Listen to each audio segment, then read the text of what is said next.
Changing your email on Truist is a straightforward process that can be completed in just a few steps. Follow the instructions below to update your email address.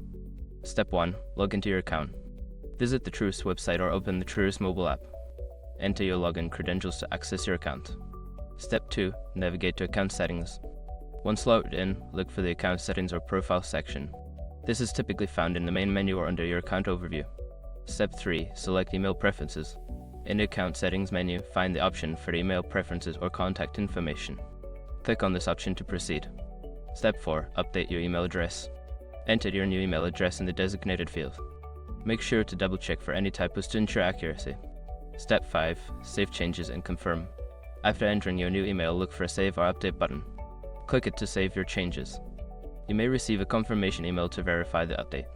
Once you've completed these steps, your email address on Truist will be successfully changed. If you encounter any issues, consider reaching out to Truist customer support for assistance.